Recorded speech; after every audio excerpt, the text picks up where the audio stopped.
নূতন স্বামী যারা এসেছেন তাদের প্রত্যেককে আমার শ্রদ্ধা এবং স্বাগত আমি জানাচ্ছি।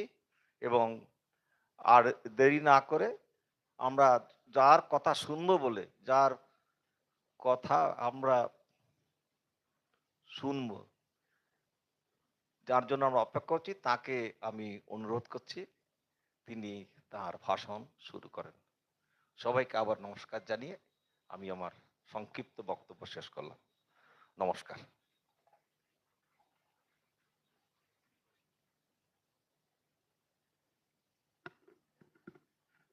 ॐ जननीं शारदां देवीं रामकृष्णं जगद्गुरुं पादपद्मे तयो श्रुत्वा प्रणमामि मुहुर्मुहुः। আমি প্রণাম জানাই পূজনীয় অধ্যক্ষ মহারাজ জ্যোতির্ময়ানন্দজি মহারাজকে, যিনি খুব ভালোবাসেন, স্নেহ করেন আমাকে অনেক বছর ধরে।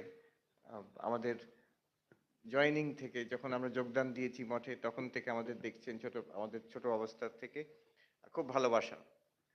আর তিনি যে এত খুশি হয়েছে তাকে দেখে আমারও আরো খুশি হচ্ছে যে তিনি দেখে এখানে আসাতে তিনি এত আনন্দ পেয়েছেন, তাতে দেখে আমাদের আনন্দ বেড়ে যাচ্ছে। কিন্তু এই যে বললেন যতক্ষণ ইচ্ছে বলতে পারেন, আমার হঠাৎ মনে পড়ে গেল আজ থেকে প্রায় 20 বছর আগে এই পাশে একটি গ্রামে আমাকে বক্তৃতার জন্য ডাকা হয়েছিল। তো বললো আমরা গাড়ি পাঠিয়ে দিচ্ছি, আর কেউ আসবেন মহারাজ? আমি বললাম না, আর তো কে আসবে, আমি যাব। ঠিক আছে, আমি গেছি। তো সেই একদম গ্রাম, সামনে মাঠের ওপরে একটা স্টেজ তৈরি করা হয়েছে। তো আমাকে নিয়ে যাওয়া হলো ওখানে, বলে এবার বলুন। আমি কতক্ষণ বলতে হবে? তো ওই যে সূর্যাস্ত অবধি। তো সূর্যাস্ত অবধি? তখন তো সূর্য ওপরে, তো সূর্যাস্ত অবধি? সূর্যাস্ত অবধি মানে আমি একা বলবো এতক্ষণ?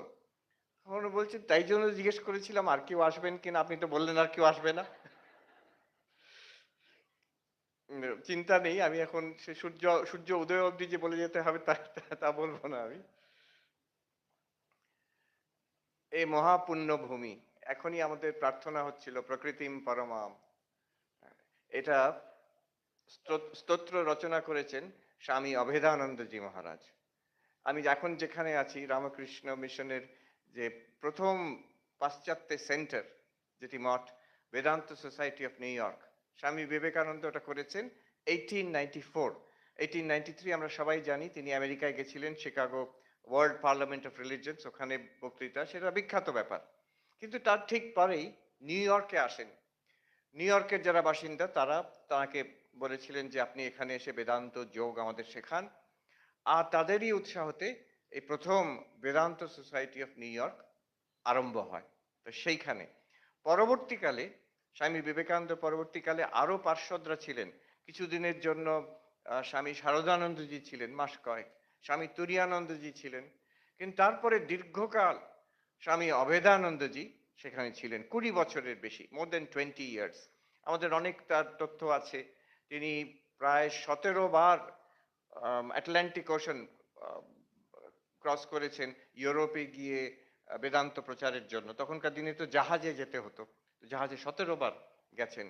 তিনি প্রথম যে স্বামীজি যিনি অ্যালাস্কাতে গেছেন প্রচারের জন্য, যিনি প্রথম স্বামীজি যিনি মেক্সিকোতে গেছেন প্রচারের জন্য, প্রথম স্বামীজি আমরা পাই যিনি অনেক গণ্যমান্য ব্যক্তিদের সঙ্গে পরিচয় ছিল। তখনকার দিনের আমেরিকার প্রেসিডেন্ট ম্যাকিনলি, তার সঙ্গে আমরা তার স্মৃতিকথায় পাই যে তিনি যাচ্ছেন নিউ ইয়র্কের পাশেই, বলছেন গবেষক এবং সায়েন্টিস্ট কে, আর কেউ নন, এডিসন, টমাস অ্যালভা এডিসন, তার ল্যাবরেটরিতে গিয়ে তার সঙ্গে আলোচনা হচ্ছে। এরকম অনেক তার কাছে তার কীর্তি, সেখানে তার অ্যাচিভমেন্ট বেদান্ত প্রচারের জন্য তিনি করেছেন দীর্ঘ 20 বছর ধরে। তারই এই রচনা প্রকৃতিম পরমাম এত সুন্দর লাগলো এখানে শুনে। আমাদের ওখানে নিউ ইয়র্কে প্রতিদিন সন্ধ্যাবেলা আরতির পরে এই স্তোত্র পাঠ করা হয়, প্রকৃতিম পরমম, অরিজিনাল সংস্কৃততেই পাঠ করা হয় সেখানে। এই পুণ্য ভূমি আজকে আমরা এখানে সমবেত হয়েছি। মহারাজ বলছিলেন অনেক বিকেল থেকে, অনেক আগের থেকে লোকেরা এসে বসে আছেন। এই মহাশক্তিপীঠ, এখানে এলে, এখানে যারা আসতে পারছেন, আমাদের যেখানে আগ্রহ আছে, আসার ইচ্ছা আছে, এখানে আসতে পারার সুযোগ হচ্ছে, এটাও কিন্তু মহা পুণ্যের ব্যাপার। এই সুযোগটা আমাদের নিতে হবে এখানে। আমি কিছুক্ষণ আগেই পড়ছিলাম অরূপানন্দজি মহারাজের আম শ্রী, শ্রী মায়ের স্মৃতিকথা। সেখানে মা একবার একাধিকবার বলছেন যে ঈশ্বর লাভ, ভগবান ভগবান লাভ, ঈশ্বর দর্শন জীবনের উদ্দেশ্য ঠাকুরও বলেছেন। তার একটা কন্ডিশন বলছেন যে বাসনা মুক্ত হতে হবে। বাসনা মুক্ত হওয়া এটার বিষয়ে মা বারে, বারে বলছেন। মা এক জায়গায় বলছেন যে আমি তখন পুরীতে জগন্নাথের মন্দিরে জগন্নাথে আছি। রথযাত্রাতে এত লোক সংখ্যা দেখে আমার মনে হয়েছে যে বাহ! এত লোক মুক্ত হয়ে যাবে। কথায়ও আছে যে রথে চ বামনম দৃष्ट्वा পুনর্জন্ম ন বিদ্যতে। রথারূঢ় জগন্নাথ মহাপ্রভুকে দেখলে পুনর্জন্ম হয় না। কিন্তু তারপরেই দেখলুম, মা বলছেন দেখলুম যে বাসনা মুক্ত যারা তারাই মুক্ত হবেন। যাদের বাসনা নেই তারাই মুক্ত হবেন। প্রার্থনা করো। আবার একজন শিষ্যাকে বলছেন, প্রার্থনা কি প্রার্থনা করবে? যে জ্ঞান, ভক্তি, আমরা তো এটাই শুনেছি জ্ঞান ভক্তির প্রার্থনা করতে। মা বলছেন না, যাতে বাসনা না থাকে এইটা প্রার্থনা করো। লক্ষ্মী দিদি বলছেন, না যোগেন মা বলছেন, আমি শ্রী শ্রী মায়ের সঙ্গে জগন্নাথ মন্দিরে বসে ধ্যান করছিলাম। তখন আমার মনে হচ্ছিল, ধ্যান করার সময় আমার মনে হচ্ছিল, বাহ! এত লোক আসছে এখানে, তাহলে সবাই তো মুক্তি লাভ হবে। আমার কি আনন্দ হচ্ছে ভেবে। তখন একটা একটা মানে বাণী শুনলাম আমি। I heard a voice, বলছে বাণী শুনলাম একটা, যে না, যারা বাসনামুক্ত, যাদের বাসনা ত্যাগ করেছে তারাই মুক্ত হবে। পরে ধ্যান শেষের পরে আমি মাকে জিজ্ঞেস করছি, আমি মাকে বললাম যে এই ঘটনাটা আমার মনে হয়েছিল এরকম কথা, আর তারপরে আমি শুনলাম এরকম একটি বাণী যে না, যারা বাসনা মুক্ত তারাই মুক্ত হবে, সবাই যে আসছে সবাই মুক্ত হয়ে যাবে তা নয়।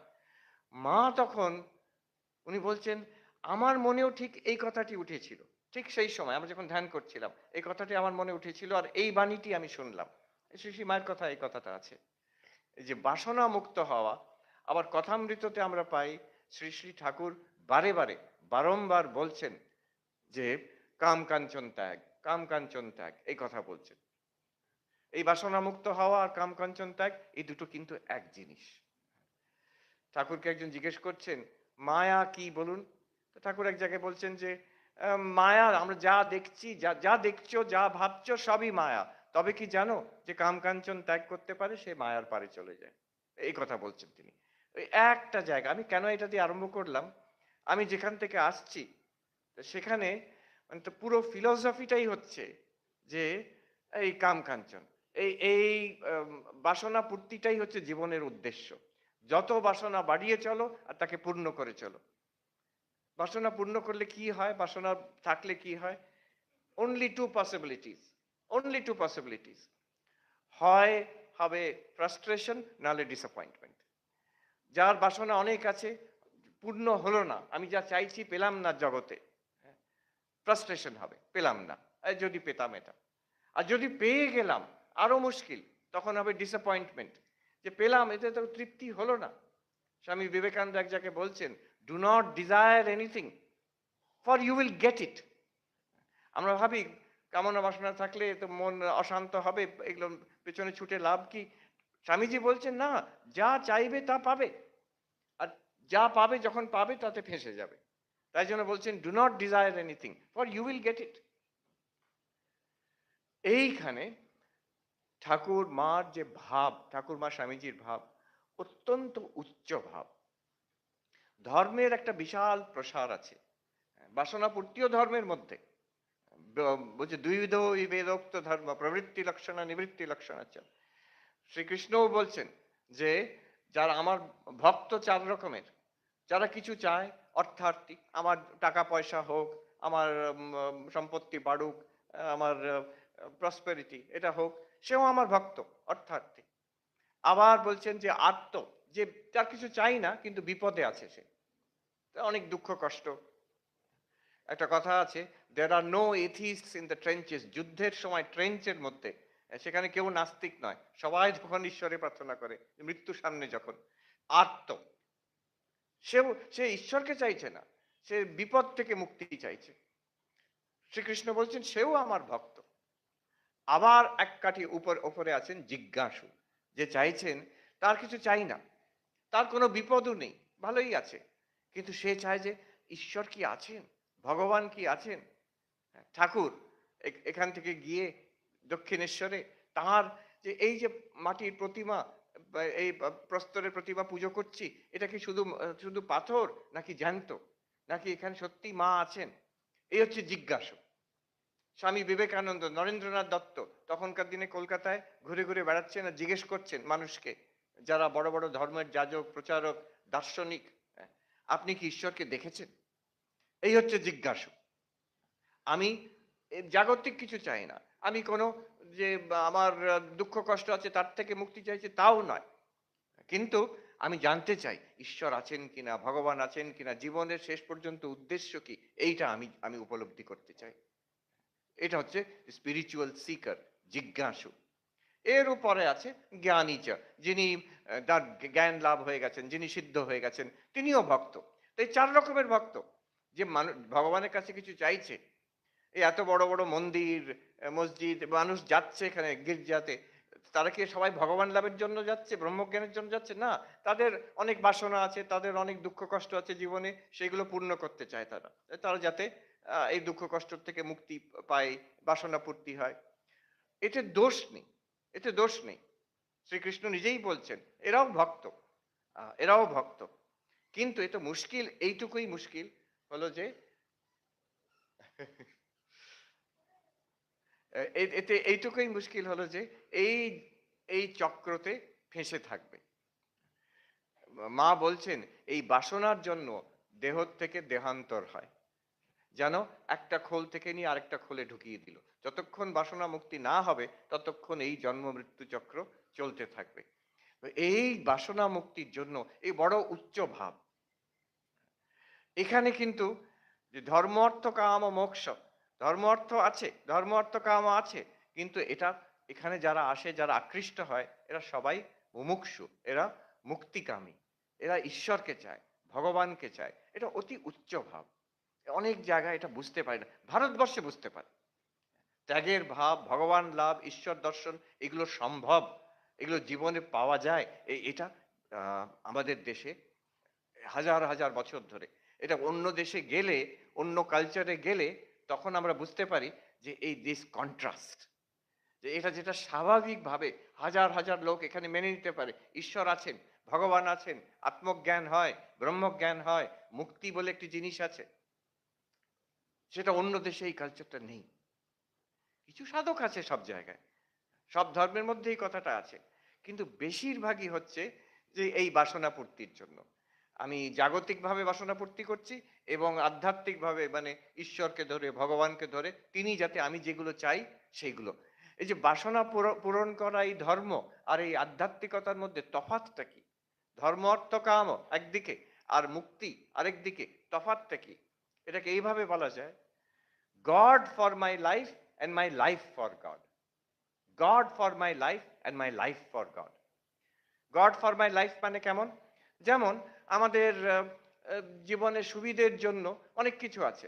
একটা ওয়াশিং মেশিন আছে, তাতে জীবনটা সুবিধা হয়ে গেল। একটা ডিশ ওয়াশার আছে, একটা কম্পিউটারের ওয়াইফাই আছে। এতে অনেক জীবনের সুবিধে পাওয়া গেল। এটা আমার জীবনটা আরো সমৃদ্ধ হলো। কোন জীবন? আমার জাগতিক জীবনটা। তেমনই আমি ঈশ্বর, ভগবান, তাকেও আমি নিয়ে এলাম সেই ডিশওয়াশারের মতন, গাড়ির মতন, ওয়াইফাইয়ের মতন, যে আমার জীবনটা আরেকটু ভালো হোক। আমার দুঃখ কষ্টগুলো মিটে যাক, আমার সুযোগ হয়ে যাক একটু জীবনে, আর সবকিছু ভালো চলুক। এই এটা খারাপ নয়, কিন্তু এটা হচ্ছে অভ্যুদয়ের পথ, এটা হচ্ছে প্রবৃত্তি পথ, এটা হচ্ছে গড ফর মাই লাইফ, একটা কনভিনিয়েন্স। অনেক সময় হয় মানুষের বিশ্বাস আছে ভগবানে, কিন্তু একটা ধাক্কা খেলো জীবনে, বিরাট বড় ধাক্কা, কিছু একটা কষ্ট হলো জীবনে, সঙ্গে সঙ্গে বিশ্বাস হারিয়ে গেল। ও এইসব আমি বিশ্বাস করতাম, ওতে কিছু নেই, দেখলাম ওতে কিছু নেই। কেন এরকম মনে হচ্ছে? আমি ওটা বিশ্বাস করতাম, ঈশ্বরে ভগবানে বিশ্বাস করতাম যাতে আমার এই জীবনে একটু সুবিধে হয়ে যাক। সেই সুবিধেটা হলো না, অতএব ফায়ার্ড। আমেরিকায় বলে চাকরির থেকে বার করে দিলে ইউর ফায়ার্ড, ভগবান ফায়ার্ড তখন। চাকরির থেকে নিষ্কাশিত, তার তার চাকরি গেল। উল্টো হচ্ছে মাই লাইফ ফর গড, আমার জীবনের উদ্দেশ্যই হচ্ছেন ঈশ্বর, ভগবান লাভ, আত্মজ্ঞান, ব্রহ্মজ্ঞান। এই জগৎটা আমার উদ্দেশ্য নয়। তিনি আমার উদ্দেশ্য। এই সীমিত আমার উদ্দেশ্য নয়, অনন্ত আমার উদ্দেশ্য। এইটা এই নূতন নবাগত সন্ন্যাসীরা এসছেন, তারা এই জ্বলন্ত এটার প্রতিমূর্তি যে আমার জগতে কিচ্ছু চাই না, আমার চাই শুধু ঈশ্বর, ব্রহ্ম, আত্মজ্ঞান, মুক্তি। আমার সীমিত চাই না, আমার অনন্তকে চাই। এটা কিন্তু বুদ্ধিমানের লক্ষণ। একজন ভক্ত রাজা মহারাজকে, স্বামী ব্রহ্মানন্দজিকে মঠে, বেলুর মঠে প্রণাম করে বলছেন, মহারাজ, আহা, আপনাদের কি ত্যাগ, আপনাদের কি ত্যাগ, আপনারা সব ত্যাগ করে ভগবানের জন্য পড়ে আছেন। তো রাজা মহারাজ স্বামী ব্রহ্মানন্দ আরো গভীরভাবে প্রণাম করে বলছেন, আপনার ত্যাগ আমাদের ছাড়িয়ে গেছে। বলে, কেন? আমরা তো কাঁচের টুকরোটা ফেলে দিয়ে হিরেকে নিয়েছি, আপনি হিরেটা ফেলে দিয়ে কাঁচের টুকরোটা নিয়ে বসে আছেন, এত বড় ত্যাগ আপনার ত্যাগ আমাদের ছাড়িয়ে গেছে। এই স্বামী অশোকানন্দজি, তিনি আমেরিকাতে বেদান্ত সোসাইটি অফ নর্দার্ন ক্যালিফোর্নিয়াতে 50-এর দশকে, 60-এর দশকে ছিলেন, বিরাট কাজ করেছেন, অনেক কৃতি তার, অনেক আশ্রমও তিনি করেছেন। তো তিনি এক জায়গায় বলছেন 50-60-এর দশকে তখন ইতিহাসে আমরা দেখি height of the cold war, একদিকে USSR, union of Soviet socialist republics, এখন যেখানে রাশিয়া, ইউএসএসআর, আরেকদিকে ইউএসএ, একদিকে কমিউনিজম, আরেকদিকে ক্যাপিটালিজম, এই বিরাট দ্বন্দ্ব, কোল্ড ওয়ার তখন 50-এর দশক। একটা বক্তৃতায় স্বামী অশোকানন্দজি বলছেন সান ফ্রান্সিসকোতে, বলছেন, দেখো, এই দেশে এসে, আমেরিকায় এসে আমি ভারতবর্ষের কালচারের মহিমা আমি বুঝতে পারছি। কেন? এই জগতের পারে, এই জীবনের পারে, এর গভীরে আরেকটা কিছু তত্ত্ব আছে, এটা ভারতবর্ষে আমরা বুঝি। এই আমাদের এই যে দুটো যে ইডিওলজি, একটা ক্যাপিটালিজম আর একটা কমিউনিজম, দুটোর মধ্যে এখন দ্বন্দ্ব চলছে, একদিন একটা জিতবে। হ্যাঁ, ইউএসএ যেটা জিতে গেল, সোভিয়েত ইউনিয়ন ধ্বংস হয়ে গেল। কিন্তু যেটাই জিতুক, এই দুটোই হচ্ছে ইহ জগতের, কমিউনিস্টই হোক আর ক্যাপিটালিস্টই হোক, শেষ পর্যন্ত আমি কি পাবো? এই জগৎটাই, এর চেয়ে বেশি কিছু নেই। যতই আমি জীবনে আরো এগোতে চাই, আরো চাই, আরো চাই, কি বলবে এই জগৎ, কি বলবে? এই টাকা পয়সা, এই ভোগ, এই পলিটিক্স, এই আরেকটু সুন্দর গাড়ি বাড়ি হবে, আরেকটু সুন্দর ভোগ হবে, আরেকটু সুন্দর সমাজ হবে, এরপরে মরে যাব, বুড়ো হয়ে মরে যাব, তারপরে আর জানি না কিছু, আর তারপরে এই শেষ। এই দুটো আদর্শ, দুটো যে ইডিওলজি, এটা ইহ জগতের, এর পারে কিছু আছে, কেউ কোনো আশা নেই, কোনো কিছু বলার নেই। কিন্তু ভারতবর্ষে সবাই জানে that there is something beyond this material world. একটি ঈশ্বর, ভগবান, আত্মা, ব্রহ্ম, যাই বলুন, আছে, একটা কিছু আছে, আর যেটা পাওয়ার যোগ্য। এটা এমন সুন্দর একটি জিনিস আছে, যেটা এখন তাকে আমরা মুক্তি নাম দিয়েছি, মোক্ষ নাম দিয়েছি। এখন হয়তো বলছেন, স্বামী অশোকানজি বলছেন, হয়তো যে লক্ষ লক্ষ সংখ্যায় ভারতীয়রা সব আধ্যাত্মিক হয়ে গেছে, মুক্তিকামী, তা নয়, কিন্তু কিন্তু সবাইকার মনে পেছনে আড়ালে একটা আছে, যে জীবনের আমি আমার কর্ম শেষ করে জীবনের সন্ধ্যাতে একটা উচ্চ আদর্শ আমার জন্য আছে, যেটা সত্য। ভগবান আছেন, এটা সত্য। ঈশ্বর লাভ সত্য। ভগবানকে দেখা যায়, উপলব্ধি করা যায়। আর করলে কি হয়? তার লাভ অনন্ত লাভ। এই জগতে কি পাবে? যতই চেষ্টা করি, যতই সাকসেসফুল হয়, অল্প কিছুক্ষণের জন্য। কিন্তু শ্রীকৃষ্ণ বলছেন, ইয়ং লব্ধ্বা না চাপরম লাভম মন্যতে ততো অধিকম। বলছেন এমন জিনিস একটা আছে, যেটাকে পেলে তার থেকে বেশি বড় লাভ হয় এরম নেই, তার থেকে বড় কোনো লাভ নেই। যেটা পেলে কৃতকৃত্য হই, কৃতকৃত্য মানে জীবনে যা করার সেটা করা হয়ে গেল। জ্ঞাতব্য জ্ঞাততয়া বলছেন, বলছেন যেটা জানার জীবনে সেটা জেনে ফেলেছি। প্রাপ্তব্য প্রাপ্ততয়া বলছেন যেটা জীবনে পাওয়া যায় সেটা পেয়ে গেছে। কেমন তৃপ্তি ভাবুন! মনুষ্য জীবনে যা করার আমি করেছি, মনুষ্য জীবনে যা জানার আমি জেনেছি, মনুষ্য জীবনে যা পাওয়ার আমি পেয়েছি। শ্রীকৃষ্ণ বলছেন যেটা পাওয়ার পরে ওর থেকে আর বেশি বড় লাভ হয় না। যস্মিন স্থিত দুঃখেন গুরুণাপি না বিচাল্যতে, যেখানে স্থিত হলে জীবনের দুঃখ, সবচেয়ে গুরুতর দুঃখ নাড়াতে পারবে না, এমন একটা জিনিস আছে। আর এটা সবাইকার হতে পারে, সবাইকার হতে পারে। স্বামী অশোকানজি বলছেন এই আদর্শ ভারতবর্ষে আছে। ভারতবর্ষে আছে, বইতে নয়, পুঁথিতে নয়, থিওরিটিক্যালি নয়, একটা ফিলোসফিতে নয়, মানুষে মানুষে আছে, সবাই জানে এটা সম্ভব। আর এটা কত বড় আশীর্বাদ! অশোকানজি বলছেন সমাজের প্রতি এটা কত বড় আশীর্বাদ। না হলে সমাজটা হচ্ছে কি একটা এম, আহ, এই যে আজকালকার ওখানে দেখা যায় মানসিক রোগ সব পাওয়ার পরে তখন কি মানসিক রোগ, অস্থিরতা। আমেরিকা হচ্ছে একটা দেশ যেখানে পৃথিবীর ম্যাক্সিমাম নাম্বার অফ সাইকিয়াট্রিস্ট আর লয়ার। কথায় কথায় কেস ঠুকে দেওয়া আর মাথা খারাপ সাইকিয়াট্রিস্ট, সবচেয়ে বেশি সংখ্যা সাইকিয়াট্রিস্ট ওখানে। তো কেন সেটা? যে একটা ট্রান্সেন্ডেন্ট আইডিয়াল, যেটাতে তৃপ্তি আছে, শান্তি আছে, আর সেটা সম্ভব, সেটা সত্য, সেটা আমার কাছে আমি উপলব্ধি করতে পারি। এই এটা সম্ভব। এই এই যে মাতৃ মন্দির এখানে আমরা দেখতে পাচ্ছি, মার কথা আরেকটা পড়ছিলাম, কি সুন্দর সুন্দর ছোট ছোট কথা, গভীর কথা। সেটা কখন হবে? অরূপানন্দজি মহারাজ খুব ম্যান ইন আ হারি, ইয়াং ম্যান ইন আ হারি, মা তুমি এটা করে দাও, আমার মন শুদ্ধ করে দাও, তুমি এবার এবার কিন্তু আমাকে বেশি দিন রেখো না, এবার তোমার সঙ্গে নিয়ে যেও। পর পর পর পর বলে যাচ্ছেন, মা বারে বারে বলছেন হবে হবে। আবার কিছু মাঝে মাঝে বলছেন ছোট্ট কথায়, যেমন বলছেন যে আম, বারে বারে বলার কি দরকার আছে, আমি তো বলছি দৃঢ় করে হবে, বারে বারে বলার দরকার নেই। আবার বলছেন ঠাকুরের দেখা যাতে পাই আমি, মা তুমি এরকম করে দাও, মা বলছেন হবে। আবার বলছেন আমার ওর ভাবটি ভালো লাগে, ও বলে ও সেবা করে যাচ্ছে, দিন রাত সেবা করে যাচ্ছে, বলছেন ঠাকুরের দেখা দেখা তিনি বড় লোক, তিনি যখন দেখা দেবেন দেখা দেবেন, আমি আমি ঠিক আছে। মা বলছেন আমার তো ওর ভাবটা ভালো লাগে। তারপরে তারপরে আবার সে অরূপানন্দজিকে বোঝাচ্ছেন জপ ধ্যান করা, তার মন্ত্র তার নাম জপ করা, ঠাকুরের কাছে প্রার্থনা করা, এই আর কি। তারপরে আবার বলছেন ঠাকুর ঠাকুরই বা কেন, তিনি তো আপন নিজের। মা এইভাবে আরো গভীরতর দেখাচ্ছেন, এর মধ্যে মানে বেদান্তের গূঢ়তর তত্ত্ব আছে। একটা গল্প আছে, জনক রাজা আর সুখদেব। জনক রাজাকে সুখদেব খুব বেদান্ত পড়িয়েছেন, তুমি ব্রহ্ম এটা বুঝিয়েছেন, তো জনক রাজা বসে জপ করছেন, অহম ব্রহ্মাস্মি অহম ব্রহ্মাস্মি অহম ব্রহ্মাস্মি, আমি ব্রহ্ম আমি ব্রহ্ম আমি ব্রহ্ম। এখন সুখদেব তিনি পাশে এসে বসে, সাধু সন্ন্যাসী মানুষ, তার কাছে আছে একটা কমণ্ডলু আর একটা ওই যে দণ্ড, দণ্ডের উপরে হাত রেখে জপ করা হয়, তো কমণ্ডলু আর দণ্ড। তো বলছেন হিন্দিতে, তো হিন্দি গল্পটা হিন্দিতে, ये कमंडल है ये दंड है ये कमंडल है ये दंड है। তো রাজা জনক ভাবছেন আরে এটা কি বলছে বোকার মতন, বলছেন অহম ব্রহ্মাস্মি এ কমন্ডল হে এ দণ্ড হে এ কমন্ডল হে এ দণ্ড হে। তখন রাজা জনক বিরক্ত হয়ে বলছেন আরে এটা কমন্ডল এটা দণ্ড এটা তো সবাই জানে। তখন সুখদেব বলছেন এই এই কথা ব্রহ্ম তো তুমি জানো, এটা বলার দরকার কি আছে? আমি ভাবছি এটা এটা গভীর, এটা হচ্ছে মানে বেদান্তের আরো চূড়ান্ত তত্ত্ব।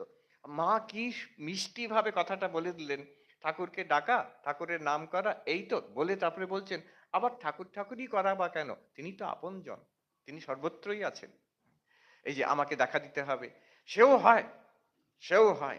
এখানে আরেকটি আম, আম, সূত্র মা ধরিয়ে দিচ্ছেন। মা এক জায়গায় বলছেন যেটা সময় হয় সেটা ভালো হয়। ভগবান লাভ কবে হবে? মা বলছেন কাঁঠাল, আম যেটা সময়ে পাকে সেটা কেমন মিষ্টি, আবার অসময়েও পাকে কিন্তু সেটা তেমন মিষ্টি নয়। তা বলছেন এই জন্মে সাধন ভজন করো, পরের জন্মে একটু ভাব হবে, তার পরের জন্মে ঘনীভূত হবে, এই আর কি। আর তারপরে বলছেন আবার তিনি কিন্তু বালক স্বভাব, তাকে চাইলে তিনি এই জন্মেই দিতে পারেন। একজন সাধুর কাছে গিয়ে বলছেন যে যে শ্রীকৃষ্ণ তো বলেছেন ভগবান লাভের কথা ঠিকই, সবই ঠিক, শ্রীকৃষ্ণ তো বলেছেন যে বহুনাম জন্মনাম অন্তে জ্ঞানবান মাম প্রপদ্যতে, অনেক জন্মের পরে যিনি জ্ঞানবান তিনি আমাকে, আমি বাসুদেব সর্বমিতি, এই ব্রহ্ম সর্বত্র আছেন সর্বম খলমিদম ব্রহ্ম, এরকম উপলব্ধি করেন অনেক জন্ম সাধনা করে করে। তো সেই সাধুর কি উৎসাহ, তিনি বলছেন यही वो जन्म है महात्मा जी, এই জন্ম, এই সেই যে শেষ জন্ম, এটাই শেষ জন্ম।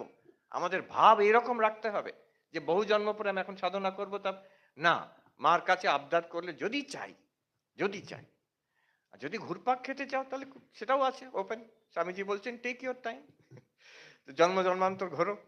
আর যদি চাই না আমরা মুমুক্ষু, আমি ভগবান লাভ ঈশ্বর লাভ এই জন্মেই চাই, সেটাও হয়। হ্যাঁ, অকালে পাকবে সেটা, কিন্তু মার কৃপাতে সেটাও হয়। অরূপানন্দজি তার স্মৃতিকথার ইন্ট্রোডাকশনে লিখছেন মা যে শেষ কথা, শেষ কথা মা অন্নপূর্ণার মাকে বলেছিলেন, আমরা সবাই জানি। মা বলছেন ভয় কি মা? ঠাকুর, তুই তো ঠাকুরকে দেখেছো, তোমার ভয় কি? তবে একটা কথা বলি। মা নিজে বলছেন সেটা। তুমি ঠাকুরকে দেখেছো, তোমার মুক্তি হয়ে যাবে, এটা উনি নির্ভয় দিলেন। তারপরে আবার উনি জুড়ে দিচ্ছেন। তখন ক্ষীণ কণ্ঠ, শরীর যায়, 5 দিন পরে শরীর যাবে তার। মহাসমাধির 5 দিন আগে। অন্নপূর্ণার মাকে বলছেন, তবে একটা কথা বলি। যেটা উনি বলেছেন, যদি শান্তি চাও মা, আহ, কারুর দোষ দেখো না, দোষ দেখবে নিজের। তারপরে বলছেন, জগৎকে আপনার করে নিতে শেখো। কেউ পর নয় মা, জগৎ তোমার। এটা এত গভীর কথা। এখানে চূড়ান্ত অদ্বৈত বেদান্তের শেষ কথা ওখানে, আম, ওখানে ওর মধ্যে ঢোকানো আছে যে আমাদের উদ্দেশ্য কি, জগৎটাকে আপনার করে নেওয়ার শেখা। এই শিক্ষার জন্যই আধ্যাত্মিকতা, এই শিক্ষার জন্যই যত যোগ, যত ভক্তি, যত সেবা এবং যত জ্ঞান। ঠাকুর বলছেন এক জায়গায়, এটা তো আমরা জানি, এই আধ্যাত্মিক হলে, ভগবান লাভ হলে হয়টা কি। শ্রীকৃষ্ণ যেমন বলেছেন, দুঃখে না গুরুণা আপি না বিচাল্যতে। ঠাকুরের তখন অত্যন্ত কষ্ট, ক্যান্সার হয়েছে। আমরা জানি, হরি মহারাজ এসে জিজ্ঞেস করছেন, যুবক তখন, যে আপনার আজ কেমন আছেন মশাই, মহাশয়কে আজ কেমন আছেন? ঠাকুর বলছেন যে বড় কষ্ট, খেতে পারি না, খেতে পারি না, বড় এখানে এখানে কষ্ট। তখন হরি মহারাজ কি দেখেছেন, কি বললেন, হঠাৎ বললেন, আমি তো দেখছি আপনি মহা আনন্দে আছেন। আর ঠাকুর সেই কথায় সায় দিচ্ছেন, বলছেন যে ও শালা ধরে নিয়েছে। এটা একটা ক্যান্সার পেশেন্ট, টার্মিনাল ক্যান্সার পেশেন্টকে বলা যে আপনি মহা আনন্দে আছেন, হরি মহারাজ কি দেখলেন, কিন্তু কিছু দেখেছেন একটা, যার জন্য বলছেন আপনি তো মহা আনন্দে আছেন। বলতে, আর ঠাকুর বলছেন হ্যাঁ ঠিক কথা। কিন্তু এটা আমরা জানি এই ঘটনাটা। তার পরের ঘটনাটা অনেকেই জানেন না। আবার হরি মহারাজের একটু সন্দেহ হয়েছে। তারপরে ওর স্মৃতিকথায় লেখা আছে। তারপরে এসে আবার ঠাকুরকে একটু আরো প্রিসাইসলি জিজ্ঞেস করছেন যে এই সব যে এই আপনার যে কষ্ট, এটা কি আপনার অনুভব হচ্ছে? এটা কি আপনার অনুভব হচ্ছে? এই কষ্টটা পাচ্ছেন কিনা? মহানন্দে আছেন ঠিক আছে, এই কষ্টটা পাচ্ছেন কিনা? তখন ঠাকুরের খুব, মানে খুব সূক্ষ্ম আর ব্যালেন্সড একটা উত্তর, গভীর উত্তর। উনি বলছেন, ঠাকুর বলছেন, ওসব তোমার কি কথা গো? শরীর কি কখনো সাধু হয়? মনই সাধু হয়।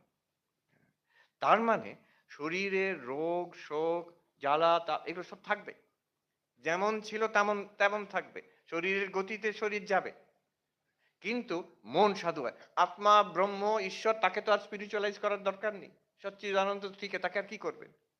শরীরকে করা যায় না, শরীরের গতি, প্রকৃতির একটা গতি আছে, এভাবে চলবে। কিন্তু মন, mind can be spiritualised. The spiritualisation of the mind is our aim. এই মনের স্পিরিচুয়ালিটি, মনের মধ্যে যে মনকে আধ্যাত্মিক কর, ওই রঙে ডুবিয়ে দেওয়া, টু স্পিরিচুয়ালাইজ দ্য মাইন্ড। সেটা কি করে করব? সেটা মা বলছেন যে জগৎকে আপন করে নিতে শেখো। এই কথাতে আমরা একটু ভেতরে ঢুকবো আজকে। গতকাল, এখন একটু বেদান্ত বিচারে ঢুকছি, কিন্তু আমার খালি মনে পড়ছে মা কি বলছেন। অরূপানন্দজি মহারাজ এক জায়গায় মার সঙ্গে তর্ক করছেন, বেদান্ত নিয়ে তর্ক করছেন। মা শুনে বলছেন, তুমি এই জ্ঞান চচ্চড়ি ছাড়ো। কিন্তু আমরা একটু জ্ঞান চচ্চড়ি করবো, তারপরে ছেড়ে এগিয়ে যাব, মায়ের কথাতে আসবো। এই গতকাল একজন ব্রহ্মচারী মহারাজ কামারপুকুর মঠে আমাকে জিজ্ঞেস করছেন, আচ্ছা মহারাজ, আমি যদি শরীর না হই, আমার এরকম অনুভব হচ্ছে কেন যে আমি শরীর? আমাদের সবাইকার অনুভব হচ্ছে আমরা শরীর। সুন্দর প্রশ্ন। যদি শরীর আমি না হই, তাহলে আমি শরীর বলে এরকম অনুভব হচ্ছে কেন? এর জবাব আছে বেদান্ততে, যে অধ্যাস আছে, অধ্যারোপ, এইসব কথা আছে। কিন্তু আরো একটা সুন্দর তার সমাধান আছে। আমি যদি শরীর না হই, আমার এরকম অনুভব হচ্ছে কেন? আমি তাকে বললাম, ওইখান থেমে যাও। ওই যে কথা একটা বললে, অনুভব। আমার অনুভব এরকম অনুভব হচ্ছে, সেটা পরে কথা। অনুভব হচ্ছে কেন আমার? শরীরের কি অনুভব হয় আমি শরীর? না, আমার অনুভব হচ্ছে আমি শরীর। এই অনুভব ব্যাপারটা কি? এইখানে আমাদের এটা ভাবি না। আমাদের অনুভবটাকে আমরা সাজাতে চেষ্টা করি। আমার এই দুঃখ কষ্ট হচ্ছে, আমার সুখের অনুভব চাই। দুঃখের অনুভব চাই না, সুখের অনুভব চাই। হ্যাঁ, আমি ঘুমিয়ে পড়েছিলাম, ঘুম ঘুম লাগছে, একটু কফি খেয়ে মনটা একটু পরিষ্কার হয়ে গেল, অ্যালার্ট অ্যালার্ট হওয়ার অনুভব চাই, ঝিমিয়ে থাকার অনুভব চাই। কিন্তু অনুভব কি? এই প্রশ্ন, প্রাচীন প্রশ্ন, প্রাচীন প্রশ্ন, আবার নবীন প্রশ্ন। আজকের জগতে এখন একটা বিশাল বড় প্রশ্ন, হোয়াট ইজ কনসিয়াসনেস? এই গত ২০-২৫ বছরে এটা একটা বিরাট আকার ধারণ করেছে। পাশ্চাত্যে, আমাদের ভারতবর্ষ। কনসিয়াসনেস মানে কি? কেন এই প্রশ্নটা দাঁড়িয়েছে? এতদিন যারা সায়েন্টিস্ট, জড়বাদী, দার্শনিক, ডাক্তার, ব্রেন সায়েন্টিস্ট মোটামুটি ধরেই নিয়েছিল যে কনসিয়াসনেস আর কিছু নয়, চৈতন্য, যেটা চেতন, আমাদের ব্রেনের একটা প্রোডাক্ট। ব্রেনের মধ্যে অনেক কিছু চলছে, তার থেকে কনসিয়াসনেস বেরোচ্ছে। এখন সেটা বিরাট ধাক্কা খেলো ৯০ দশকে একজন দার্শনিক, ডেভিড চার্মার্স, অস্ট্রেলিয়ান, তিনি এখন নিউ ইয়র্কে আছেন। তিনি একটা phrase, he কয়েন্ড a phrase, the hard problem of consciousness.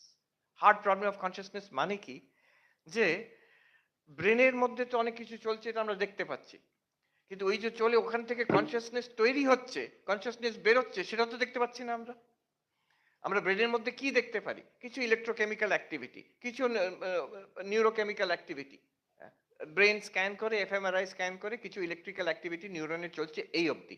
কিন্তু এই যে আমার অনুভব হচ্ছে, সে ব্রহ্মচারী মহারাজ বললেন, এই যে আমি দেখতে পাচ্ছি, এই যে আমি শুনতে পাচ্ছি, এই যে আমি স্পর্শ করতে পাচ্ছি, আমি খাবারের স্বাদ পাচ্ছি, মনে হলে দুঃখ পাচ্ছি, আনন্দ হচ্ছে, কৌতূহল হচ্ছে, আমার স্মৃতি কাজ করছে, আমার অনেক রকমের অনুভব হচ্ছে।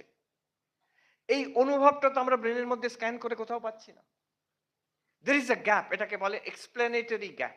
এক্সপ্লেনেটরি গ্যাপ মানে ব্রেন অ্যাক্টিভিটিস একদিকে আমি যত বিশ্লেষণ করছি, we are learning more and more and more about the brain, কিন্তু কনসিয়াসনেস হচ্ছে কিছুতেই বুঝতে পারছি না আমরা। আজ থেকে ২৫-২৬ বছর আগে, 1999 এরকম সময়, নিউ ইয়র্ক ইউনিভার্সিটিতে একটা ডিবেট হয়েছিল। এই ডেভিড চার্মার্স, যিনি ভদ্রলোক, যিনি ফিলোসফার, উনি একদিকে, আরেকদিকে হচ্ছেন ক্রিস্টফ কোক। ক্রিস্টফ কোক হচ্ছে পৃথিবীর একজন লিডিং নিউরো সায়েন্টিস্ট। আপনারা যদি দেখেন, অনলাইন খুঁজে দেখবেন ক্রিস্টফ কোক, তিনি একজন ওয়ার্ল্ডস লিডিং নিউরো সায়েন্টিস্ট। তো ডিবেটটা কি? তিনি, ক্রিস্টফ কোক, বলছেন যে আমরা যেভাবে ব্রেন সায়েন্স এগোচ্ছে, উইদিন 25 ইয়ার্স কনসিয়াসনেস কি আমরা আবিষ্কার করে দেবো। আর ডেভিড চার্মার্স সাহেব বলছেন, কখনো পারবে না, you are making a category mistake. Category mistake মানে যেটা এটার থেকে হয় না, সেটা তোমরা ভাবছো এটার থেকে হবে। অবজেক্টিভ প্রসেস থেকে সাবজেক্ট হয় না কখনো। তোমরা ভাবছো যে ব্রেনের প্রসেস থেকে কনসিয়াসনেস সাবজেক্টকে আবিষ্কার করতে পারবে, কখনো হবে না। তো যতই অ্যাডভান্স করো, আমি নিউরোসায়েন্স জানার দরকার নেই। উনি বলছেন, আমি বুঝতে পারছি আপনারা তাত্ত্বিক দিক থেকে ভুল করছেন, অন প্রিন্সিপল ভুল করছেন। জড় বস্তুর মিশ্রণ থেকে একটা চেতন বেরিয়ে আসবে, কখনো হবে না। এটা চার্বাকদের দর্শন ছিল। চার্বাকদের দর্শন হচ্ছে, পানের মধ্যে লাল কিছু নেই, কিন্তু পান চিবোলে মুখটা লাল হয়ে যায়। তো তেমনি এই পঞ্চভূতের মধ্যে চৈতন্য নেই, কিন্তু পঞ্চভূত ভালো করে মিশিয়ে দিলে শরীরের মধ্যে চেতন বেরিয়ে উঠবে। এখানে ডেভিড চার্মার্স সাহেব বলছেন, অসম্ভব ব্যাপার, এটা হবে না। তখন ওরা বেট করলো যে 25 ইয়ার্স, 25 বছর পরে আমরা দেখব। ক্রিস্টফ কোক বলছেন 25 বছরের মধ্যে প্রমাণিত হয়ে যাবে ব্রেন থেকে কনসিয়াসনেস, আমরা ডেমনস্ট্রেট করে দেবো। ডেভিড চার্মার্স সাহেব বলছেন, কখনো পারবে না। তো এই 25 বছর পূর্ণ হলো, ওরা ভুলে গেছে যে এরকম একটা বেট হয়েছিল। তো লোকেরা মনে করালো, কি ব্যাপার, আপনারা তো 25 বছর আগে বলেছিলেন, দাবি করেছিলেন আমরা কনসিয়াসনেস এক্সপ্লেন করে দেবো, তা হলো কি হলো না? তো এই গত বছর একটা মিটিং হলো আবার নিউ ইয়র্ক ইউনিভার্সিটিতে। তো সেখানে ওই একই ডেভিড চার্মার্স 25 বছর পরে, আর একই ক্রিস্টফ কোক 25 বছর পরে, তারা এক স্টেজে মিলিত হলো। প্রথমেই তিনি নিঃশর্তে হার স্বীকার করে নিলেন ক্রিস্টফ কোক। তিনি বললেন যে, আমি প্রথমেই আলোচনা আরম্ভ হওয়ার আগেই বলে দিচ্ছি, 25 বছর ব্যতীত হয়েছে, আমাদের ব্রেন সায়েন্স, নিউরো সায়েন্স অনেক অ্যাডভান্স করেছে এর মধ্যে, কিন্তু কনসিয়াসনেস কি এটা বুঝতে আমরা এক পাও এগোতে পারিনি, নট ওয়ান স্টেপ। আর তখন বেট ছিল যে একটা বাক্স শ্যাম্পেন, সে যে জিতবে সে তাকে দেওয়া হবে। তো সে সে এক বাক্স সঙ্গে তাকে শ্যাম্পেন দেওয়া হলো।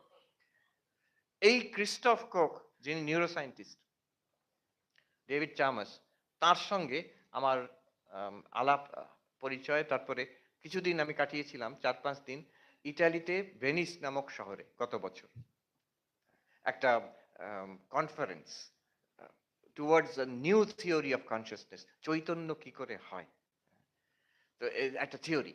তো সেখানে ক্রিস্টোফ কোক, আলোচনা তো যা হয়েছে হয়েছে আলাদা, আলাদাভাবে আমাকে বলেছেন ক্রিস্টোফ কোক।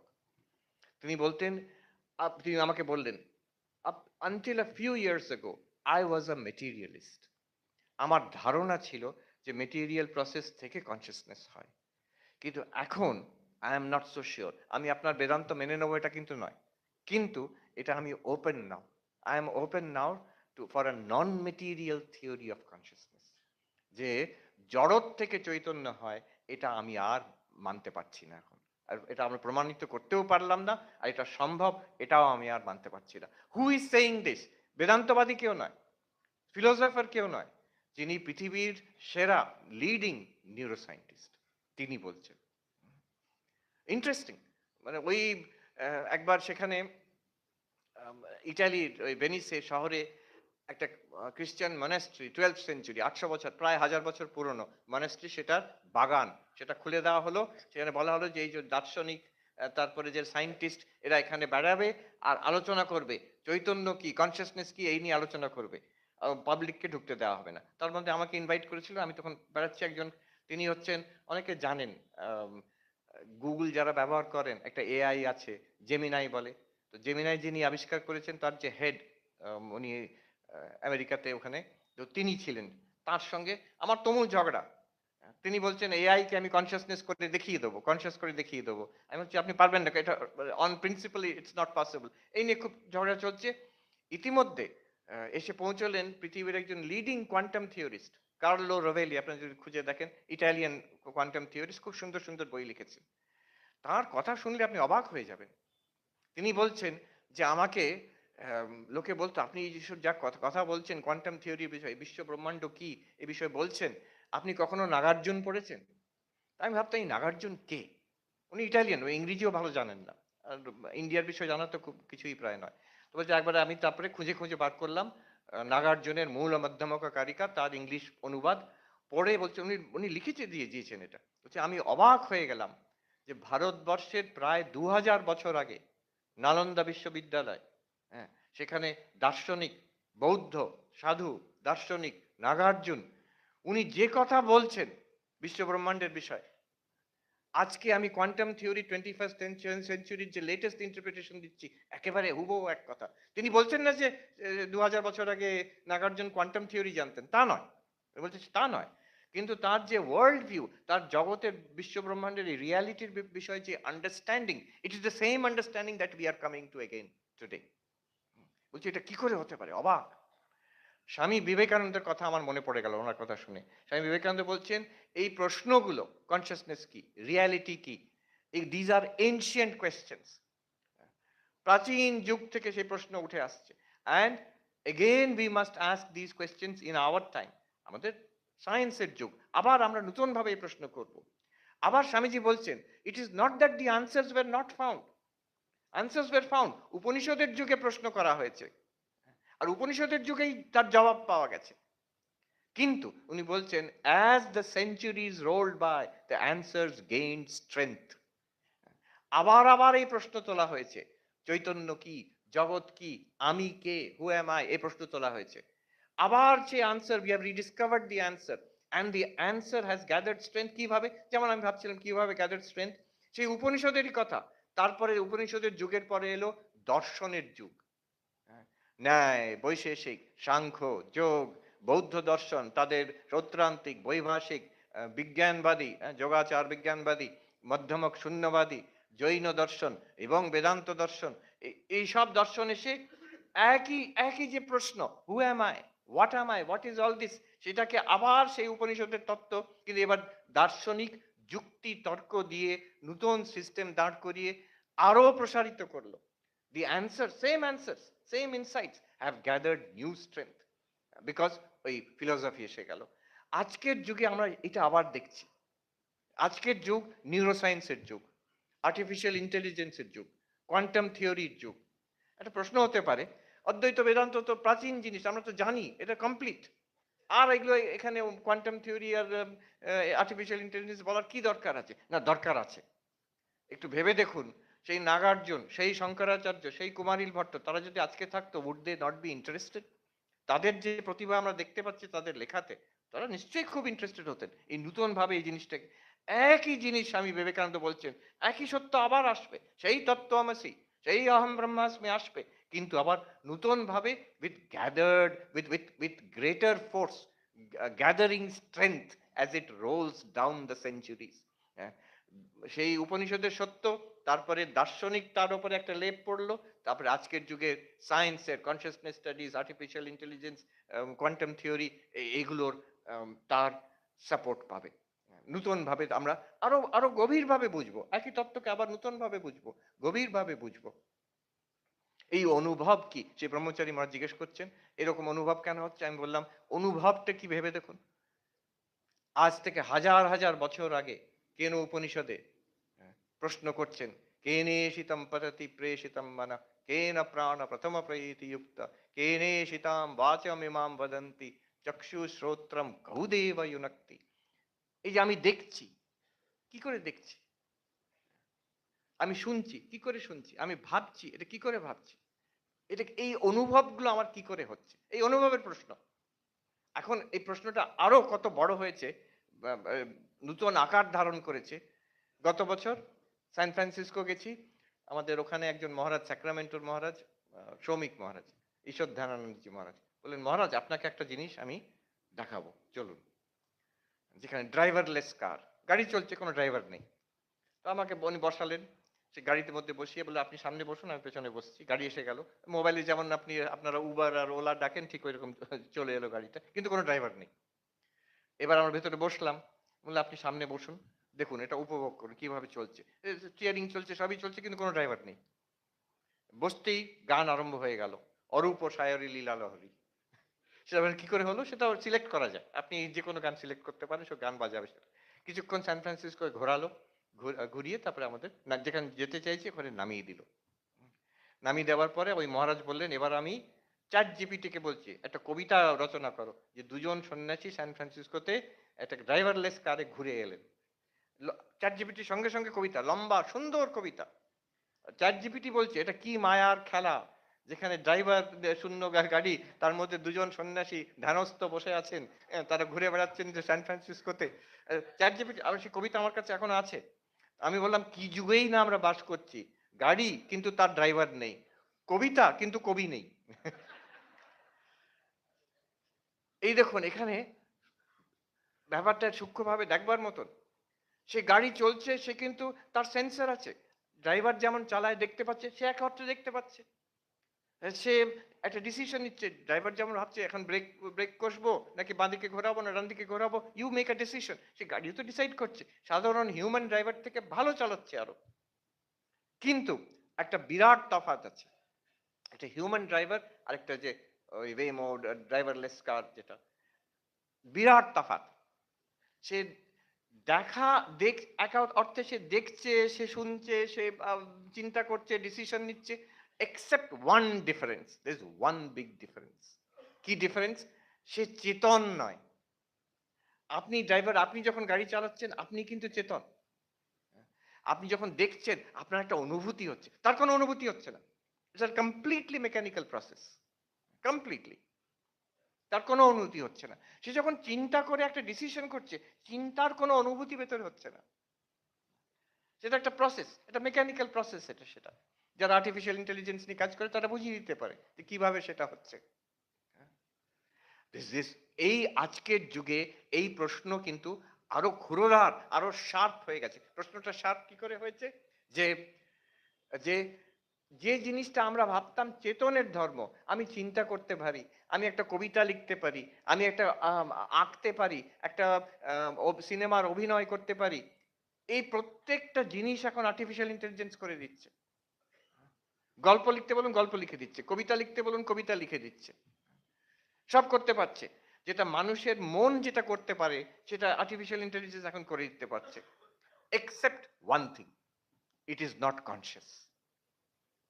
এই যে প্রাচীন যে প্রশ্ন, চৈতন্য আর মনের মধ্যে তফাৎ আছে। কনসিয়াসনেস আর মাইন্ড, শরীর মন একদিকে, চৈতন্য আরেকদিকে। আজকের যুগে আর্টিফিশিয়াল ইন্টেলিজেন্স এসে সেটা আরো ক্ষুরোধার ভাবে দেখিয়ে দিচ্ছে। You can make an artificial mind, কিন্তু ইউ ক্যানট মেক কনসিয়াসনেস। চৈতন্যের যে আসল তত্ত্বটা, তা চৈতন্যটা কি?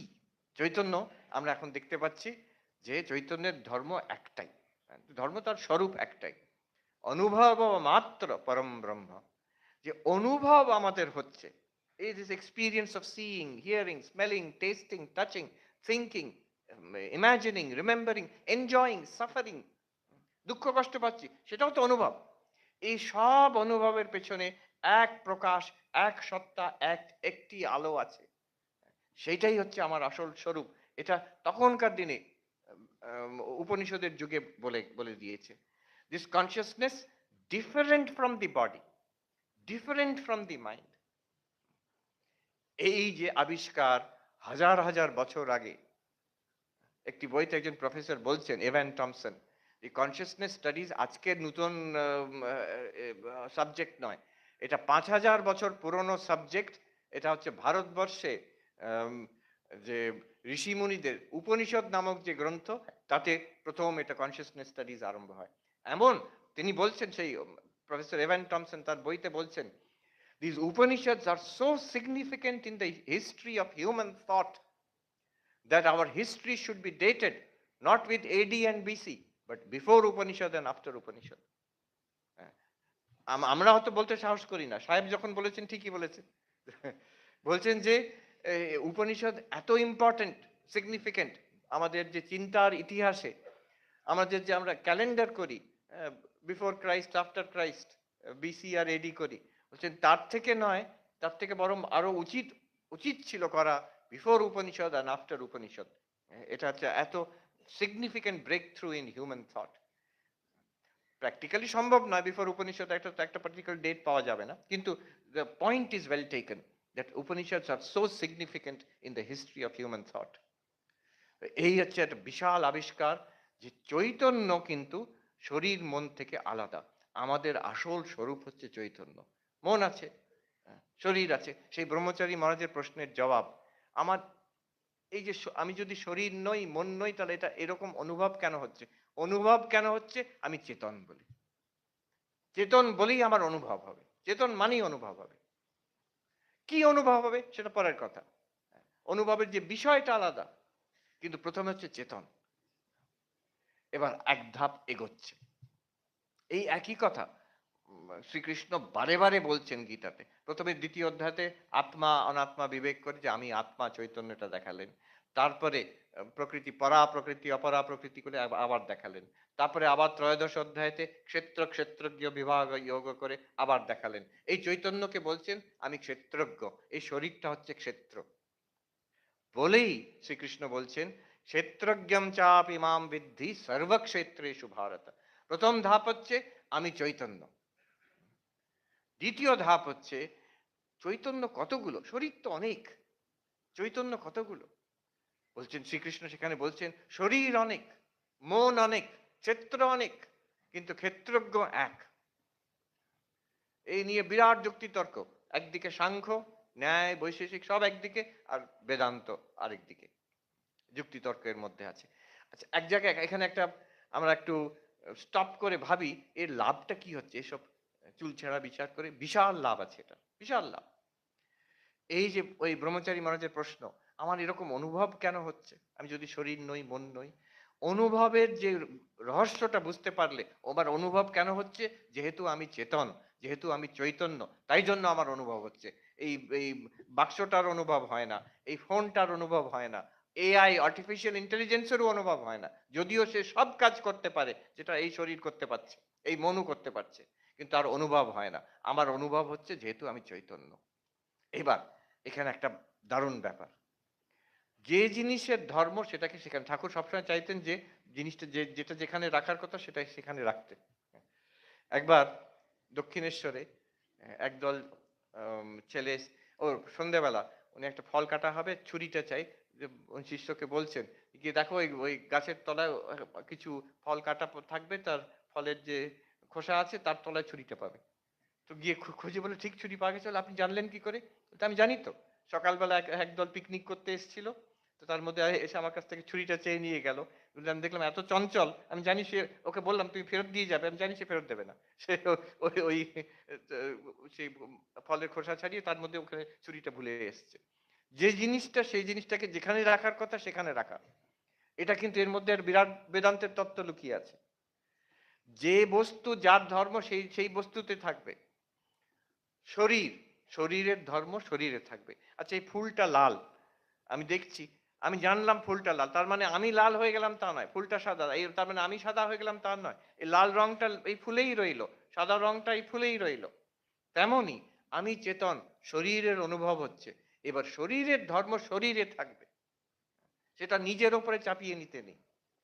যে শরীরে, আচ্ছা, বার্ধক্য এসছে, আমেরিকা এগুলো, উম, এখানে ওসব ন্যাকামো নেই ভাগ্যিস, কিন্তু আমেরিকা হচ্ছে যে বুড়ো হব না কিছুতেই, বৃদ্ধ হওয়া চলবে না। তো বৃদ্ধ হওয়ার সঙ্গে সঙ্গে চামড়া কেন এরকম পড়ছে, এই ক্রিম লাগাতে হবে, সেই ক্রিম লাগাতে হবে। হ্যাঁ, এবার আমি প্লেনে এলাম, প্লেনে আমার কি দিল, একটা একটা একটা প্যাকেট ধরিয়ে দিল, কি তার মধ্যে 6 রকম ক্রিম আছে। এইটা মাখতে মাখতে আপনি যান ইন্ডিয়াতে। কেন? যাতে বৃদ্ধ আমি, যাতে আমি আমি সহ্য করতে পারি না যে আমার কেন চামড়াটা রিঙ্কলড হয়ে যাবে, আমাকে বুড়ো বুড়ো লাগবে। না, অদ্বৈত বেদান্ত, আমাদের উপনিষদের ধর্ম, আমাদের উপনিষদের শিক্ষা হচ্ছে তুমি নিজেকে চেতন ভাবলে শরীরের মধ্যে এই বিকার আসছে, এটা আমার নয়, আমি অনুভব করছি শরীর। আচ্ছা, শরীরটা বৃদ্ধ হচ্ছে সেটাও আমি অনুভব করছি, তার মানে যে আমি বৃদ্ধ হয়ে গেলাম তা নয়, আমি তো এটার দ্রষ্টা। এই যে জলের ওপরে যদি আলো পড়ে, আলোটা কি ভিজে যাবে? না। ধুলোর ওপরে যদি আলোটা পড়ে, আলোটা কি ময়লা হয়ে যাবে? না, কখনো হয় না। তেমন আমি প্রকাশ, আমি চেতন, এটা পরিষ্কার বোঝা যাচ্ছে। এবার শরীর, শরীর কখনো ভালো থাকে, কখনো মন্দ থাকে। প্রাণ কখনো তার হেলদি থাকছে, কখনো এনার্জেটিক, কখনো দুর্বল, কখনো অসুস্থ। তার মানে আমি কিন্তু প্রাণের সঙ্গে সঙ্গে আমি হেলদি কিংবা আমি I am becoming sick, no. শরীর যুবক, আবার মধ্য বয়স হলো, আবার বৃদ্ধ হচ্ছে, তার মানে যে আমি যে দ্রষ্টা, আমি বৃদ্ধ হয়ে গেলাম, নট নেসেসারি। আমার স্মৃতিশক্তি, আমি আগে খুব মনে করতে পারতাম, এখন মনে করতে পারছি না, আমার ক্ষয় হয়ে গেল। আমার ক্ষয় নয়, আমি সেই এক চেতন যেটা তীক্ষ্ণ স্মৃতিশক্তিকে দেখছিলাম, এখন আমার স্মৃতিশক্তি কাজ করছে না, মেমোরি কাজ করছে না, আমি কিন্তু এক চেতন, আমি ঠিক আছি। আমার মনে পড়ে বিখ্যাত দার্শনিক professor J N Mahanti, Jitendranath Mahanti, প্রকাণ্ড দার্শনিক, মহারাজ জানেন। একবার ইনস্টিটিউট অফ কালচার গোলপার্কে আলোচনা হচ্ছে, আমাকে তিনি বললেন যে আম, আমার একটা ওই স্ট্রোক মতন হয়েছে, তা আমার এখন আর অত সহজে, মহারাজ আমার মন খারাপ খুব, মনে পড়ে না, মনে পড়ছে না, আহ, একটু স্লো হয়ে গেছি। আগে চট করে ধরতে পারতাম, চট করে মনে, এখন একজন প্রকাণ্ড বিদ্বানের কাছে এটা হচ্ছে একটা বিরাট বড় ধাক্কা। একটা মাল্টি মিলিয়নিয়ার, সে যদি ওয়াল স্ট্রিটে তার স্টক শেয়ার প্রাইস পড়ে যায়, তাদের মিলিয়নস অফ ডলার হারিয়ে গেল, তার কাছে এটা লস। একজন বিদ্বানের কাছে, একজন স্কলারের কাছে এত বড় বিদ্যা, তার চর্চা, তা এখন আর পাচ্ছি না আমি, সেটা তার কাছে একটা লস। আমার তখন মনে পড়ে গেল পূজনীয় স্বামী মোক্ষদানন্দজি মহারাজ ছিলেন, উম, রাম মহারাজ, খুব বিদ্বান, খুব বড় সাধু। আমরা অনেক সাধুরা তার কাছে পড়াশোনা করেছি, আমরাও কিছুটা পেয়েছি। আমাদের যখন ট্রেনিং সেন্টার উনি আসতেন, পড়িয়ে যেতেন, আমি তার কাছে যেতাম, বেদান্তের প্রশ্ন টশ্ন নিয়ে যেতাম, তিনি খুব সুন্দর সমাধান দিতেন। শেষ বয়সে তখন তিনি শয্যাশায়ী, শরীর যাওয়ার কিছু কিছু সপ্তাহ, 1 মাস 2 মাস আগে, আমি আবার একটা প্রশ্ন নিয়ে গেছি, তাকে প্রশ্ন করেছি। তিনি ভাবলেন, কিছুক্ষণ শুয়ে আছেন, ভাবলেন, তারপরে ভেবে বলছেন, ও আর জানো মনে পড়ে না। তারপরে এক গাল হেসে বললেন, ও যাক, ওর কাজ হয়ে গেছে। সারা জীবনের যেটা অর্জন করা, সংস্কৃতর বিদ্যা, বেদান্তের বিদ্যা, দর্শনের বিদ্যা, আর মনে পড়ছে না। তার তার বিন্দু মাত্র দুঃখ নেই, এই আনন্দতে, শান্তিতে তার তার মুখ চোখ চকচক করছে।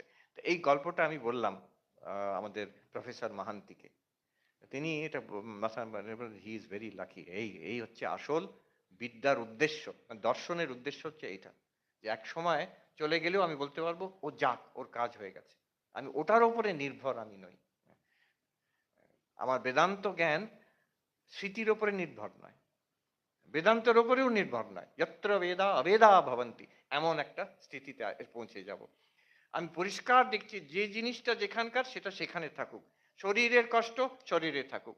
ঠাকুর বারে বারে বলতেন। আর তারপরে পরবর্তীকালে মহাপুরুষ মহারাজ, তারপরে তুরীয়ানন্দজি, শরীর তার দুঃখ জানে, মন তুই আনন্দে থাক। এটা কি করে মন তুই আনন্দে থাক? শরীরে দুঃখ হলে তো আমার দুঃখ হচ্ছে, না, আমার কষ্ট হচ্ছে না, জোর করে নয়, পরিষ্কার দেখতে পাচ্ছি আমি চেতন, আমি দেখছি এই জিনিসটা, এটার ধর্ম এই, ওটা এখানে আছে, এটা আমাতে নেই। এটা একটু একটু চিন্তা করলে কিন্তু পরিষ্কার বোঝা যায়। আচ্ছা, এবার আমরা এক পা আরো এগোলাম, যে আমাদের মধ্যে যে চেতন আছে, আমরা সব চৈতন্য, আমাদের মধ্যে যে চেতন আছে, আমরা কিন্তু কেউ আলাদা নই। ঠাকুরের কথায়, আর তুমি কি আলাইদা? আমরা আলাদা নই, এক চেতন। সেই চেতন এই মনের মধ্যে দিয়ে, এই শরীরের মধ্যে দিয়ে, এখানে সর্বপ্রিয় আনন্দ, ওখানে অমুক আনন্দ, ওখানে অমুক, এইভাবে এক চৈতন্য প্রকাশিত। আমরা কিন্তু সবাই এক, কেউ আলাদা নই আমরা। সকল ধর্মের মধ্যে একবারে একটা golden rule of all religion, to do unto others what you want them to do to you.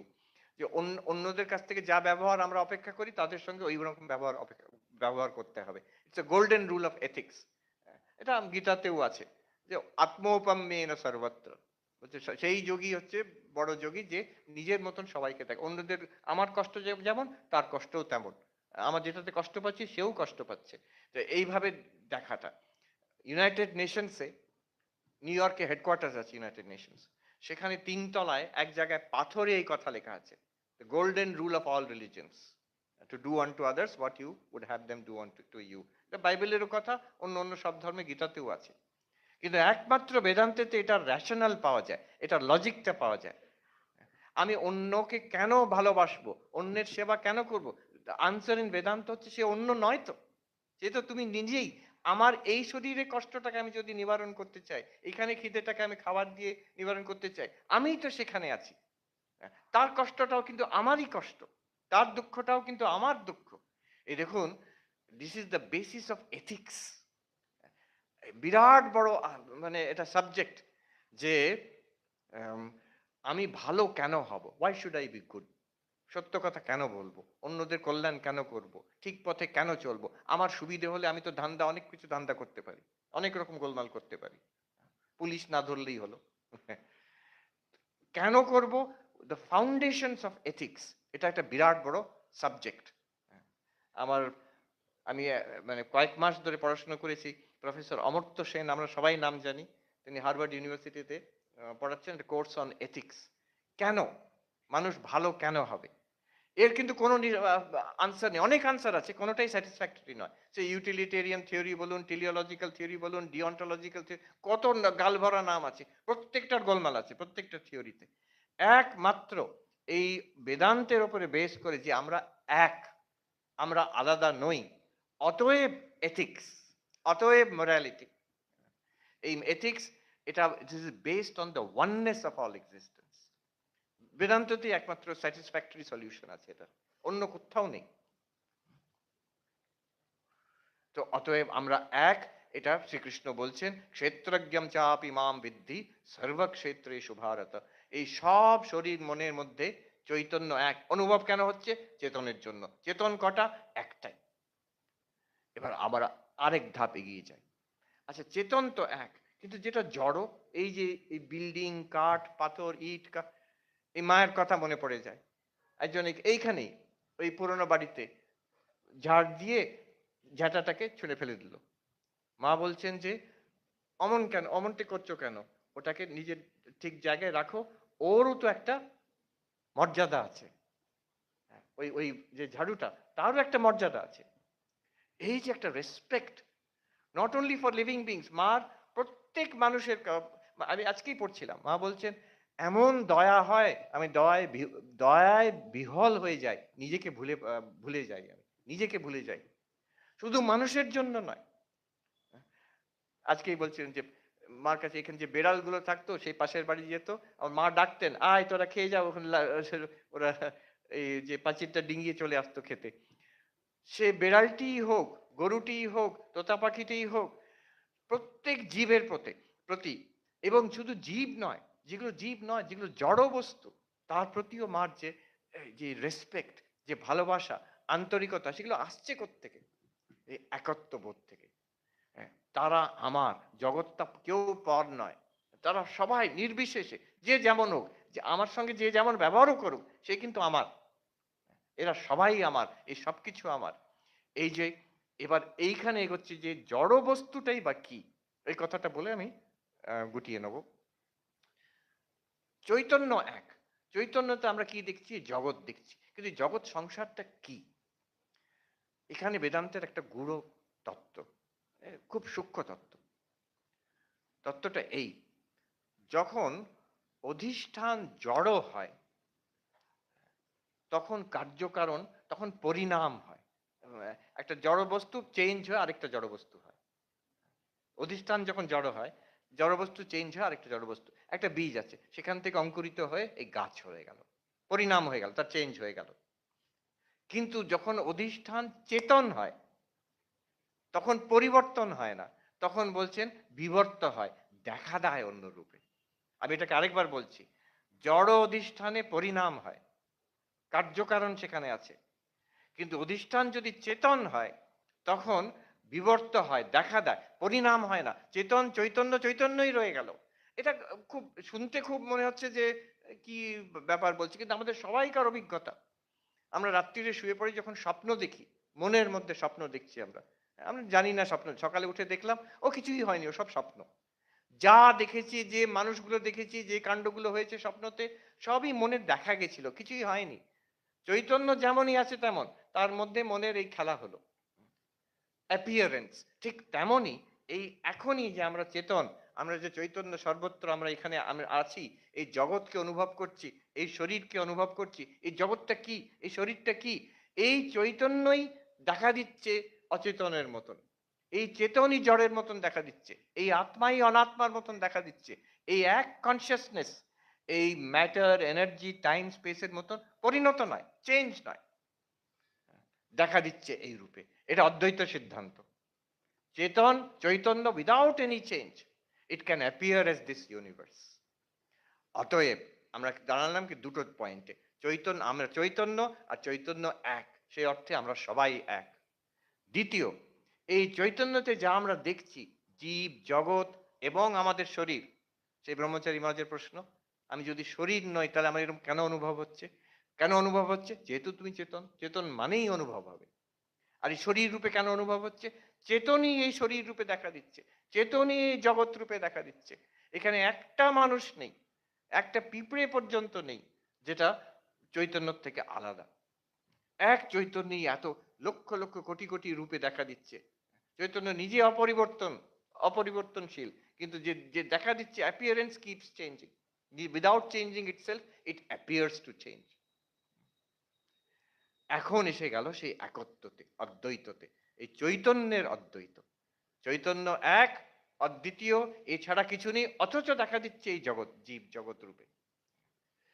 এইখানে এসে এবার আমরা যদি দেখি মায়ের কথা, মা শেষ কথা বলে যাচ্ছেন, অন্নপূর্ণার মাকে বলে যাচ্ছেন যে জগৎটাকে আপনার করে নিতে শেখো, জগৎটাকে আপনার করে, কেউ পর নয় মা, জগৎটা তোমার, কেউ পর নয় মা।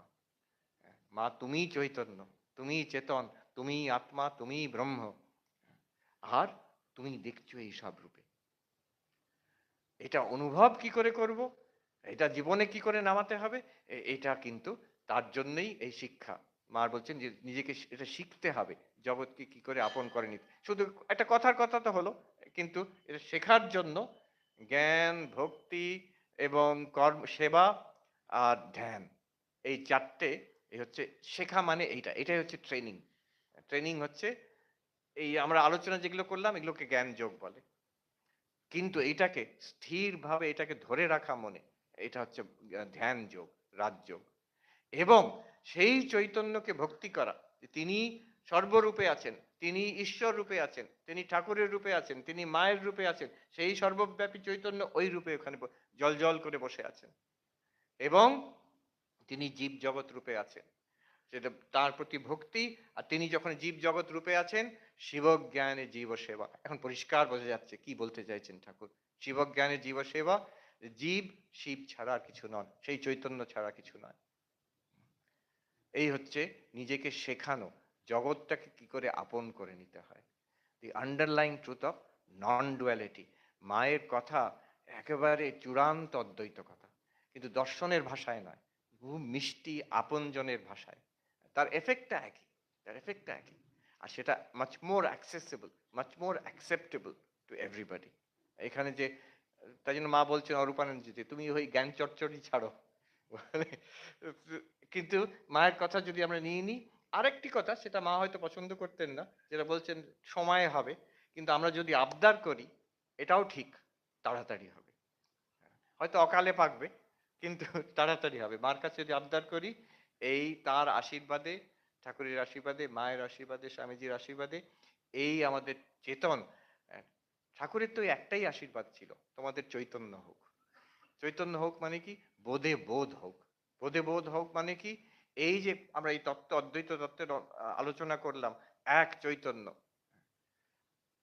সেটা যাতে আমাদের বোধ হয়, we realise it, it becomes a living reality. শুধু কথার কথা নয়, একদম পরিষ্কার সোজা কথা। যতই আমি অদ্বৈত বেদান্ত পড়ি, আমার মনে হচ্ছে অদ্বৈত Vedanta is just a description of facts. এটা যেমন বস্তুস্থিতি আছে সেটা কি বলে দিচ্ছে, কিছু করতে হবে তা বলছে না। আমাকে এরকম প্র্যাকটিস করতে হবে সেটাও নয়, কিন্তু হ্যাঁ, আমাকে কিছু পরিবর্তন করতে হবে তাও নয়। যেমনটি জগৎটা আছে সেইটারই ডেসক্রিপশন অদ্বৈত বেদান্ত। সর্বম খলবিদম ব্রহ্ম আহম ব্রহ্মাস্মি। It's descriptive metaphysics, not revisionary metaphysics, professor স্ট্রসনের ভাষায়। যে এটা দেখছি এটা ঠিক নয়, এর পেছনে একটা গূঢ় তত্ত্ব আছে, এর আমার মনে হয় অদ্বৈত বেদান্ত এই কথা বলছে। কিন্তু আসলে যা এখনই আছে, সেইটাকেই শুধু লিখে দিচ্ছে বেদান্তের দার্শনিক ভাষায়, সেটাই অদ্বৈত বেদান্ত। হ্যাঁ, ঠাকুরমা স্বামীজির কাছে প্রার্থনা করি আমাদের যাতে তারা আশীর্বাদ করেন, এই জ্ঞান, এই ভক্তি, এই ধ্যান আর এই সেবার ভাব আমাদের জীবনে যাতে উদ্ভাসিত হোক। সকল মহারাজদের, সন্ন্যাসী মহারাজের কাছে চরণে প্রণাম জানিয়ে আমি শেষ করছি। ওম শান্তি শান্তি শান্তি। হরি ওম তৎসৎ। শ্রীরাম।